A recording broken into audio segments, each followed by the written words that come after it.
in Cincinnati and in northern Kentucky are pretty savvy when it comes to fireworks. You don't see this in other cities, and you know we have friends in the industry in other cities, and we've talked about this over the years. There really isn't another event that is not really related to a holiday or anything else that is just a fireworks show. You have 4th of July. Yeah, sure. You might have events around September 11th, New Year's. Christmas is big in the South. But this is just about fireworks. I mean, even the festival in Louisville is surrounded by the Derby. Right. This is just fireworks. Nothing else. I am pleased to be joined by Joe Rozzi, the VP of Sales and Pyrotechnician for Rozzi's Famous Fireworks. Joe, do you have the coolest job title in the city? Sometimes. It's a lot of work, but I think it is, you know.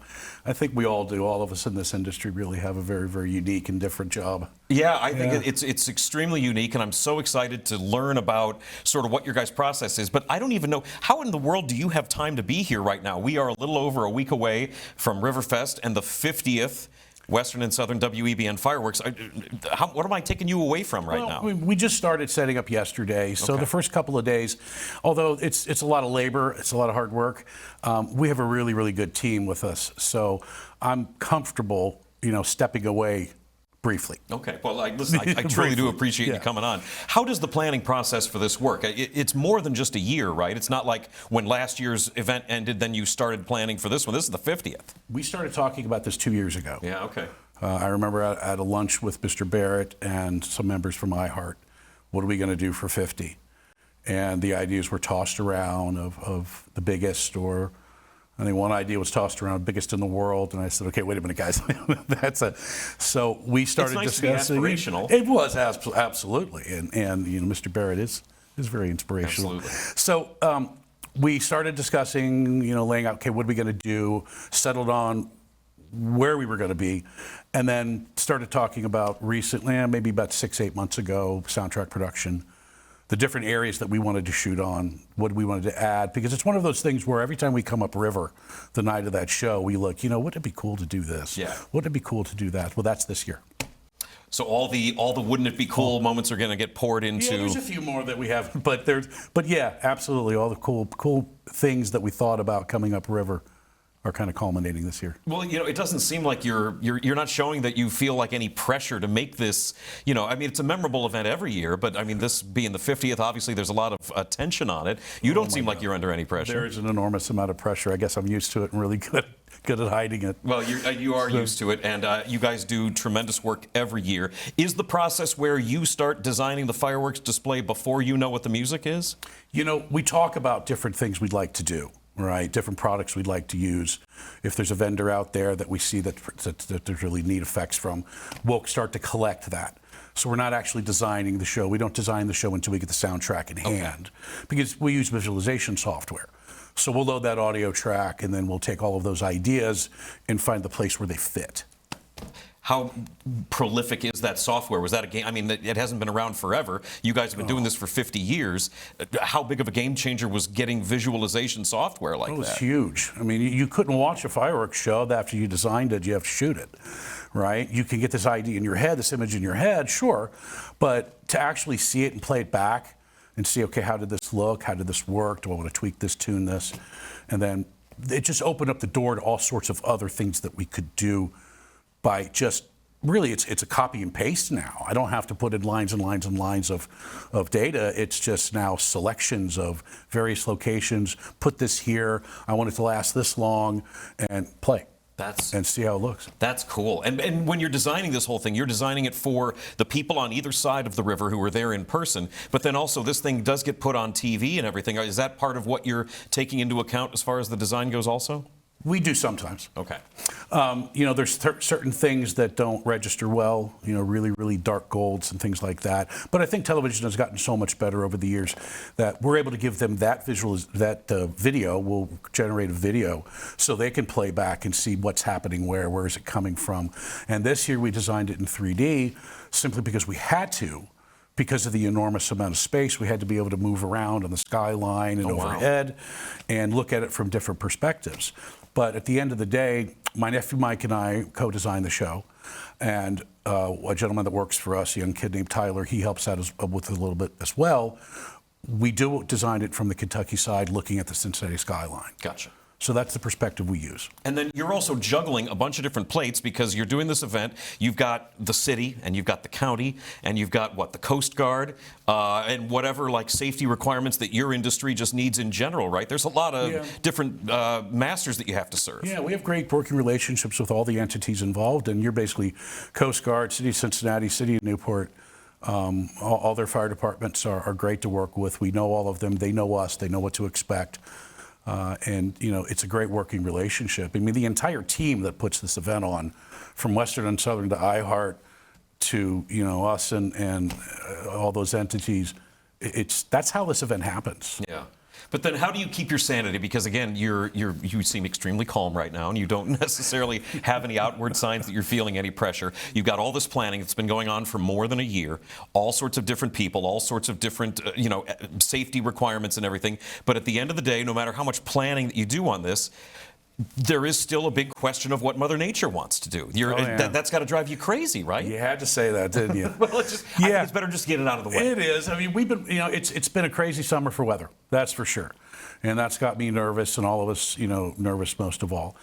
Hopefully the weather pattern broke, but we prepare for weather. Mm-hmm. So we'll work under tents. Everything's covered under plastic. We'll just keep evaluating the weather as we move forward. And right now, it doesn't look bad. The biggest issue we had a week ago was a flooding river. Right. That would have been a huge problem. But now it's back down to almost where it should be. So it should be okay. Yeah, I think so many people think about up in the sky, but I mean, having those barges on the river is a key part of what you guys are doing. Is. Not only that, it's for the load in, because of the dock that we use is situated in a way that it just happens to be at truck height. So we can back trucks up to these barges. And any higher than 29, 30 feet, it starts to become difficult. When it gets to 40 feet, it's impossible. We have to move somewhere else, and it creates a lot of problems. And even navigation on the water with those barges creates problems too. Yeah, for sure. So, is there a ramp-up process? Because, I mean, the fireworks for Labor Day happen at the end of the season, when I would think that's your busy time of year, right? Between the 4th of July and baseball games and everything else. Is there a ramp-up period for you guys and for the staff to really get in the groove for when Labor Day rolls around? Pretty much right after the 4th of July. We start the planning, the actual planning for how this is going to go. And granted, yes, we have a lot of other shows that are happening in the meantime, but pretty much right after the 4th of July, we're full bore into assembly, preparation, and then the planning of how the week's going to go. I mean, this show typically is about a 7-day setup. I think we're close to 2 weeks now for this one. Wow, that's tremendous. That's a lot of work, and I think it's really going to pay off. Obviously, people are going to really have a wonderful time at that show. Talking about the business part of what you do, you guys have all these public and private fireworks displays that you've been known for decades, but then there's also the retail arm.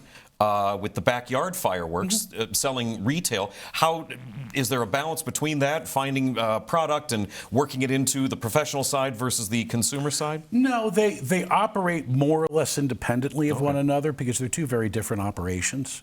They share the same facilities and the same employees and all of that. It's the same company. But retail, we've always had a retail store, and it's just something we kept and held on to. It's not a small part of our business, but the bulk of our business is fireworks displays. Yeah. But it's just another way for us to keep our name out there, and we have a serious following of people that like to shop at our store. I mean, other fireworks stores have popped up around the area over the years, sure, but we have a following. They like to come back. They just like to be a part of us. Well, there's a name recognition, because I mean, people know your public displays, and that's good PR for the retail side of things, right? Knowing the name from a show I just saw. Oh, hey, I can go to the store. Yep. That's true. It is very good for PR. And as far as balancing that with the business, your sister running things, is she keeping track of everything? She is, yeah. Nancy takes care of a few things. She relies on us. We're out there in the field and handling most of the operations up at our facility, and I'm handling things out in the field here. And we call her daily, and hey, everything's going okay, Nance. Everything's doing fine. We're doing okay. I was looking She'll say on- how much money you spend in Joe. I said, no. Not right at the amount I'm supposed to. A little more right now, but it's good. You know, I was looking on your website, and you know the different services that you guys offer. There's the shows, there's the drone stuff, there's the training that you guys have, and then also I was looking on the hours that you guys were running some special Diwali hours, because in terms of holidays, I think a lot of people think about the 4th of July, but Diwali's a big holiday for that sort of thing too. Diwali has become a big holiday over the past 5 to 10 years, and then New Year's, and you know, you have Memorial Day and even Labor Day. But yeah, Diwali has come around over the last just few years, really. Yeah, that's interesting. I think the other interesting thing about your business and your industry specifically is in terms of the way that the job is done in the supply lines of things. Are you guys are buying internationally the product, right? We are. We buy most of the product that services the industry is coming out of China. There's a little bit of product coming out of Europe. We import from Europe, and then we brought in some products from Japan. Japanese fireworks haven't been seen in the United States in probably 35, 40 years. We used to shoot a lot back then. Markets changed. It got very, very expensive. It's still very, very expensive, but they're known for some very, very intricate effects, of which I'm not going to let you in on too much, but there'll be some of that in this show. Oh, all right. We like teases here on the show. That's exciting. You're dealing with, you know, international supply chains, and there's all sorts of, you know, getting things through customs and safety requirements just on international trade level, and then you're bringing it in. You have to find suppliers that you've developed relationships with over the years. This feels just a lot more complicated than I think a lot of people realize. It is. It's very intensive to bring in containers from overseas. There's a lot of regulation involved, not only on our end, but on the other end too. Right. I mean, right now, a part of one Chinese province that's known for manufacturing is shut down because of an incident that occurred in May. So when things like that happen, an entire province shuts down. It isn't just a simple factory. So that creates supply chain problems. And also there's the expense. It's very expensive to bring these containers just from the cost of the freight. Right. Not to mention the duty, and then there's a little bit of tariff there as well. Sure, and then cost of fuel hasn't been any cheaper recently. Yeah, and then there's specialized drivers that can haul this, you know, commercial driver's license with hazmat endorsement, which there are many of. So sometimes you pay a premium, or we have one of our drivers has to go to a port and pick a container up. So when an event happened, like you mentioned, in that one province that shut down an entire area like that, what's the sort of timing on that sort of thing that all of a sudden makes you start to sweat months later thinking, well, we got X number of shows that we're depending on this product for? A month ago.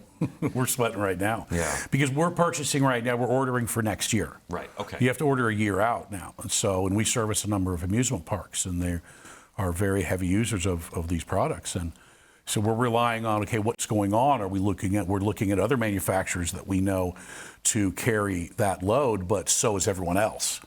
So right now, you know, it's a little intense waiting. Yeah, I would say so. Plus, then, and then on top of that, too, cost of insurance. You guys have to be insured and bonded in a way that it probably is a little more onerous than the average business. Well, there's basically 2 insurance companies and underwriters that underwrite fireworks displays. That's a so wild if that tells thing. you something, yeah, you can buy a very, very nice house in Cincinnati for what we pay in premiums every year. Yeah, there's no such thing as like cheap discount insurance for a fireworks company. No, because your limits of liability, most states and municipalities have a requirement of either 5 or 10 million. So the state says you can have $1 million combined single limit, which we all know that's not enough. Sure. So that is where it gets very expensive. The umbrella gets very expensive. The transportation insurance gets very expensive. So it just all adds up. It's a very, very high premium. Yeah, that's a lot to juggle. This is why I'm really interested to be having you on the show and talk to you about this stuff, because it's so much more complicated than just strike a match and make a pretty light. The Rozzi Firework Company, Rozzi's Famous Fireworks, also recently started doing drones. We're going to get into that and more with Joe Rozzi.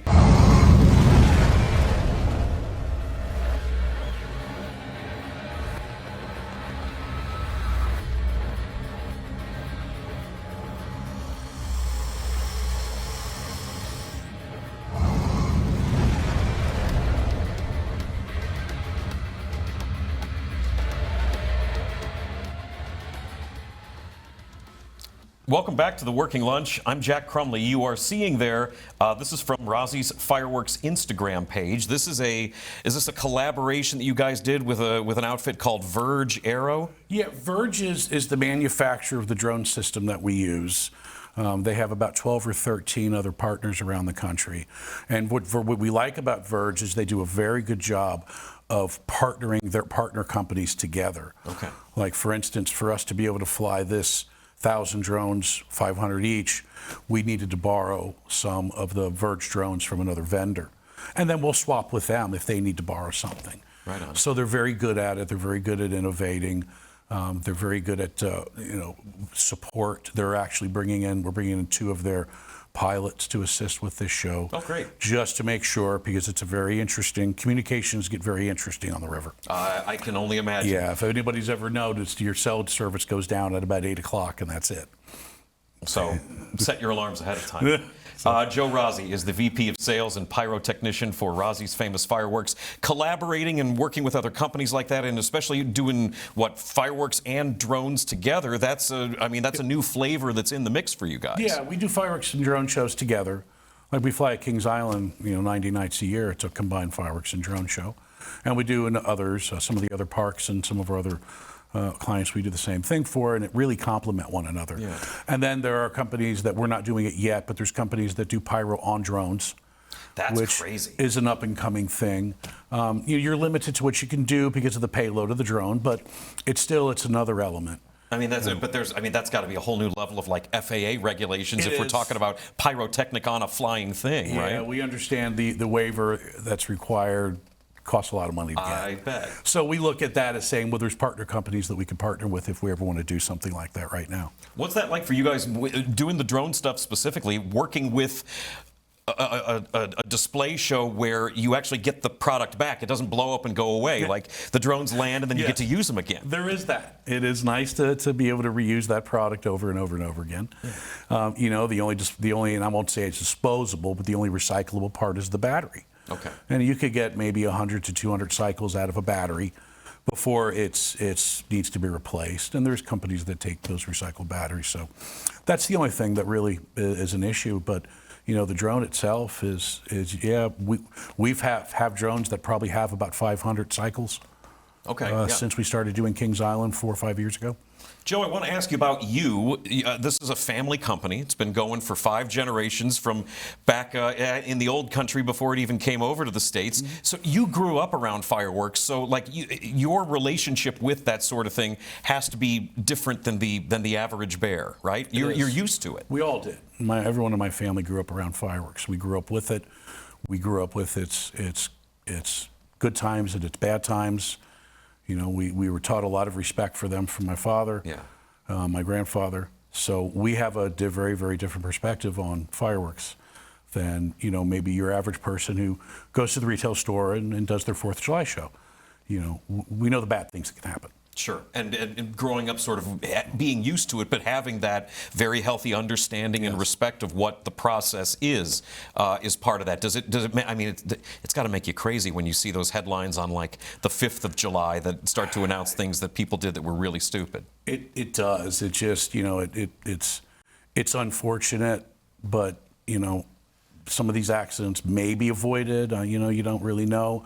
But the nature of fireworks is that they're inherently sensitive. That's how they work. Well, and clearly you, in your family company that's been around for so many decades, clearly, reputation is huge, and having a good safety reputation is a big part of that. So that means you guys have to adhere to, I would think, extremely strict standards. Yeah, we do. We go through training every year. We train our operators. You're still going through training every year now. Oh, yeah, we always learn. Yeah. There's something new you learn, and what you also do is you learn from some of those incidents. Through our trade association, the American Pyrotechnics Association, that information gets disseminated out to the membership as to what might have happened. Is there a product that needs to be addressed that might be in our inventory? Is there a technique? Is there a method or something or is it something that just went wrong because someone just got complacent? Yeah. Helping to develop best practices, which is good for the industry. Absolutely, yeah. What is it like for you, having grown up in this family? This is the family business. Is this work that you're doing now what you always wanted to do, or was there a moment where Joe Rozzi said, let me go off and try something else and then maybe come back? No, not me. And I'll tell you, it was very, very different when I was a kid back in the 80s.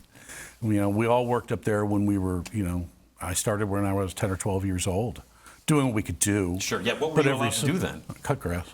I cut grass. Well, that's a safety function. I cut grass, but there was a gentleman that worked for us. His name was Ernest Lee. We called him Curly. Okay. Curly was a very nice man. He came from Southern Kentucky, moved up here probably in the 30s with his family.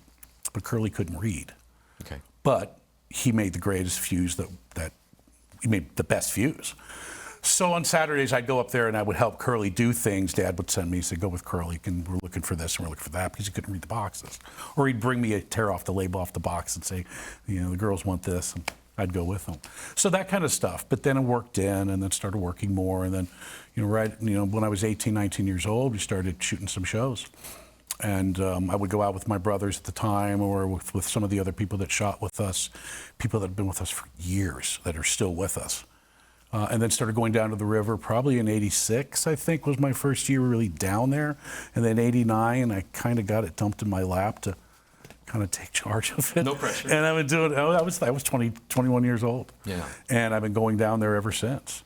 So yeah, we all grew up in this industry and we all worked there. And in the summertime, my sisters, all of my sisters too, that aren't full-time there, they come up and help. And I've got my kids that, one of them at least is interested. My oldest daughter, Bella, is interested in being a part of it. It's an interesting family business to get into, because the workload is, there's a heavy seasonal element to it, and it's kind of maybe front loaded, but there is a ton of, during the off season, you're still busy doing stuff as far as preparation for those summer years. Yeah, we always basically say our season starts opening day. Okay. With the first Reds game, and then it goes all the way through to New Year's. In January and February, we're prepping and preparing and booking, getting our contracts lined up for the summer. And then it's a short time, then it's opening day again, and it all starts all over. What's it like doing the family business part and having your relatives be your co-workers? Is it easy to leave work at work, or do things make it to the dinner table? How does that work for the Rozzis? Oh, yeah, they make it to the dinner table. Yeah, it's an Italian family. It was a big Italian family. I didn't want to get too deep into the stereotypes, but I was wondering that. Do we argue? Sure. We absolutely do. But, at the end of the day, we make up and we go on. Yeah. And then we argue again. And in the summertime, it's particularly bad because you're tired, you're hot, you're worn out, and you're, for lack of a better term, your fuse is short. There we go. And Nancy and I have gotten to some knockdown dragouts, but then the next day it's fine. Okay. Yeah, there's a bounce back element to it. Yeah, there is. As far as being, again, the long-running nature of this family company, is there an element, too, where because you guys are so respected and you're involved in so many different annual events that happen around here, stuff regularly at the ballpark, all over the town, Kings Island, is there a time when you feel like people maybe take for granted what you guys do and that you're just sort of part of the furniture? Maybe. I don't know. And if they do, that's fine. We're just going to keep doing what we do. We do this for our crowd, for the crowds that come. At the end of the day, we're entertainers. We entertain with a product. And if somebody, we don't feel taken advantage of, we don't feel taken for granted. At least I don't. Well, you guys do tremendous work, and part of the thing that I was excited about having you on the show today was because I want people to understand all the work that you're doing and the process and the artistry, and make sure people don't realize that they think it's simple and it's not. Yeah, I'll tell you, I think people in Cincinnati and in Northern Kentucky are pretty savvy when it comes to fireworks. You don't see this in other cities, and we have friends in the industry in other cities, and we've talked about this over the years. There really isn't another event that is not really related to a holiday or anything else that it's just a fireworks show. You have 4th of July. Yeah, sure. You might have events around September 11th, New Year's. Christmas is big in the South. Mm-hmm. But this is just about fireworks. Even the festival in Louisville is surrounded by the Derby. Right. This is just fireworks, nothing else. Well, and it's coming up in a little over a week, the 50th Western and Southern WEBN Fireworks, part of Riverfest, the Sunday of Labor Day weekend. It's going to be a monster show. Yep. I'm going to let you get back to work because I think you might have to get out of here. Yep, go back to work. Joe Rozzi is the VP of Sales and Pyrotechnician for Rozzi's Famous Fireworks. Joe, thanks very much for coming on the show. Thank you for having me.